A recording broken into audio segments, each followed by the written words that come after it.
participé à cette réunion de l'AES, qui se tient, comme vous le savez aussi, près d'un an après notre retrait de la CEDEAO. Et depuis cette décision souveraine de nos trois pays, qui est effective depuis le 28 janvier 2024, je le répète, notre décision de nous retirer de la communauté économique des États de l'Afrique de l'Ouest est effective depuis le 28 janvier 2024. Et depuis cette date, comme vous le savez, la région de l'Afrique de l'Ouest a connu des profondes mutations géopolitiques qui ont vu l'émergence de la Confédération des États du Sahel en tant qu'acteur majeur pour la paix, la sécurité, l'intégration régionale dans notre espace et qui se présente chaque jour davantage comme un interlocuteur important sur la scène internationale pour défendre et promouvoir les préoccupations de nos États, les préoccupations de nos populations. Cette nouvelle reconfiguration de la région de l'Afrique de l'Ouest a renforcé les relations spéciales, j'allais même dire les relations qui sont aujourd'hui stratégiques et multiformes entre le Burkina Faso, le Mali et le Niger, et pas seulement au niveau des États, mais ce sont des relations entre nos peuples, des relations empreintes de fraternité, de solidarité, d'amitié, de parenté, relations de tous ordres, mais par-dessus tout, nous comprenons que nos destins sont liés et que nous devons travailler pour nous en sortir ensemble et travailler dans la solidarité avec d'autres peuples d'Afrique. En effet, la création à Niamey le 6 juillet 2024 de la Confédération des États du Sahel a parachevé le renforcement de l'intégration de nos populations. Parce que tout processus d'intégration doit commencer et se terminer par les populations qui sont au début et qui sont aussi la finalité de l'ensemble des efforts qui sont faits pour leur apporter la paix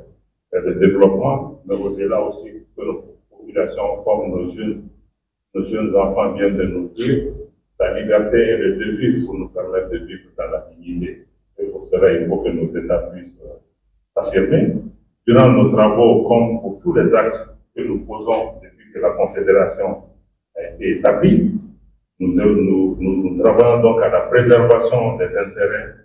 des populations qui demeurent la boussole, la clé et la priorité de l'action de nos chefs d'État.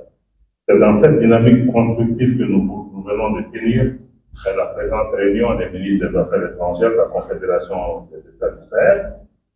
au cours de laquelle, comme vous l'indiquez, nous avons examiné la situation au niveau de notre sous-région pour pouvoir en tirer les leçons nécessaires et pouvoir conseiller nos gouvernements et nos chefs d'État sur les actions à mener pour assurer la défense de nos intérêts. L'examen de cette situation a débouché, comme vous le savez, suite à la présentation aussi des conclusions tout à l'heure, sur une convergence complète entre nos pays, nos chefs d'État et nos peuples, de l'approche des relations entre la CEDEAO et l'Alliance des États du Sahel. Et là encore, je le répète, il faut que nous comprenions que désormais, les discussions au sein de notre espace doivent tenir compte de l'existence de l'AES, c'est-à-dire le Burkina Faso, le Mali et le Niger, en tant qu'acteurs unis pour pouvoir avoir des discussions avec la CEDEAO dans un esprit de coexistence pacifique, dans un esprit de responsabilité, et surtout dans le souci de pouvoir préserver les intérêts des populations, les intérêts de toutes les populations. Je pense que c'est ça aujourd'hui notre préoccupation majeure, et conformément aux orientations de nos chefs d'État et de gouvernement, nous restons, nous ministres des Affaires étrangères, nos gouvernements du Burkina Faso,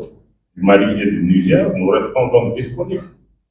pour engager des discussions en tant qu'entité AES avec la CEDEAO pour pouvoir apporter des solutions aux préoccupations de nos populations, mais également aux préoccupations de nos États. Je rappelle que dans ce cadre nos chefs d'État restent totalement attachés à l'idéal panafricain, mais aussi à promouvoir l'amitié, la fraternité, la solidarité entre les peuples de l'AES, mais aussi entre les peuples ouest-africains, mais au-delà, entre peuples africains, y compris la diaspora de nos pays. C'est dans ce contexte qu'il vous souviendra que le 22 décembre, le 14 décembre dernier, nos chefs d'État, le Collège des chefs d'État de la Confédération des États du Sahel a adopté une déclaration importante. Une déclaration importante qui va dans le sens de notre compréhension de l'unité et de la fraternité entre les peuples et qui renforce la libre circulation dans nos pays en indiquant que pour nous, Burkina Faso, pour nous, Mali, comme pour nous, Niger, tout Ouest-Africain sera chez lui dans nos pays et que nous travaillons pour pouvoir vraiment renforcer l'héritage de l'intégration de nos peuples. Un héritage qui a commencé depuis l'indépendance de nos pays. Il y a eu des acquis importants. Ces acquis ne sont pas des acquis d'une organisation en particulier. Ce sont des acquis de nos pères fondateurs, de ceux qui se sont battus pour l'indépendance de nos pays, pour l'affirmation de notre identité. Je pense qu'il y a des gains importants dans nos pays en termes de libre circulation, en termes de rapprochement de nos populations, en termes d'investissement. Donc, je tenais à faire cette déclaration, à rappeler cette déclaration importante qui se situe dans le cadre de l'état d'esprit de nos dirigeants. Je sais que chacun de vous travaille au quotidien pour ne pas mettre des barrières entre nos populations. En tout cas, aujourd'hui, on est confiant que les Maliens qui se trouvent au continent, au Niger ou ailleurs, et même d'autres ressortissants des pays qui sont autour de nous, qui vivent dans nos pays, vivre en totale harmonie avec chacun de nous. Nos différences se trouvent certainement à un niveau politique que nous devons régler, et toujours dans le souci de pouvoir répondre aux aspirations de nos populations. Comme vous le savez,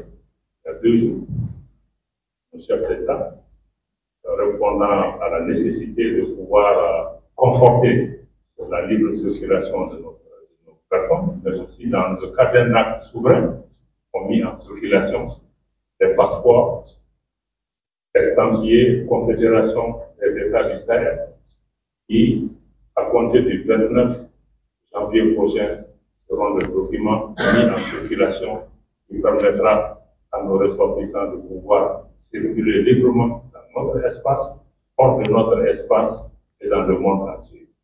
Et d'autres actions sont en cours au niveau de la Confédération des États du Sahel. Il y a quelques jours, c'est tenu aussi à Bamako une réunion des ministres en charge des questions de développement. On travaille sur différents projets intégrateurs, sur des fonds, des mécanismes financiers à mettre en place. Notre souci de pouvoir mettre sur place des éléments tangibles qui permettent aux populations de sentir que nous sommes sauvés et que les pays mettent en place les mécanismes nécessaires. Donc nous comptons sur l'accompagnement de la presse, l'accompagnement de toutes les populations. Et si aujourd'hui l'AES est ce qu'elle est, c'est en grande partie grâce aux populations qui se sont mobilisées dans tous nos pays, dans le monde entier, avec un enthousiasme extraordinaire et dans les diasporas. Et je pense qu'il n'y a pas un message plus fort que nos pays peuvent envoyer au reste du monde que cette mobilisation pour la défense de nos pays. Nous savons que les pays comme le Burkina, le Mali, le Niger traversent des situations extrêmement difficiles. Et ces pays et ces peuples restent debout et continuent de démentir au quotidien les pronostics diaboliques qui sont faits ici et là. Et je suis certain que par la grâce de Dieu, nos pays vont continuer à exister et que nous pourrons laisser aux générations qui viennent après nous des pays en paix, des pays réconciliés, des pays aussi capables de défendre leurs intérêts, de transformer leur pays au bénéfice de la population et d'être aussi des acteurs modernes, des pays qui restent aussi ouverts à travailler avec tous ceux qui souhaitent travailler avec nos pays, mais dans le respect de la souveraineté de nos pays, dans le respect des choix souverains de nos pays, mais par-dessus tout, dans le respect nos peuples.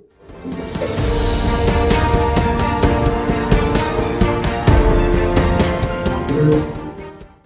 dire deux à trois choses. La première, c'est de rassurer notre population. Et au-delà, notre diaspora, pour leur dire que toutes les dispositions sont prises pour que tout se passe bien. On fera en sorte que cette sortie se fasse en douceur et que nous puissions gérer au mieux les conséquences. Et le deuxième appel que j'ai à faire, c'est également au niveau de la population, au-delà de la diaspora, pour qu'on soit soudés, qu'on soit soudés, qu'on soit prêts à apporter tout le soutien qu'il faut à nos leaders pour qu'ils puissent conduire à bien nos pays, la destinée de nos pays. Et la dernière chose, c'est pour dire que l'AES marque sa disponibilité au-delà de la CEDEAO à coopérer avec tous les pays du monde, épris de paix, épris de prospérité, dans le respect de notre souveraineté et dans le respect de la dignité de nos peuples. Et j'appelle aussi nos populations et au-delà de la diaspora à participer massivement à la célébration de l'an 1 de notre sortie de la CEDEAO le 28 janvier 2025. Merci.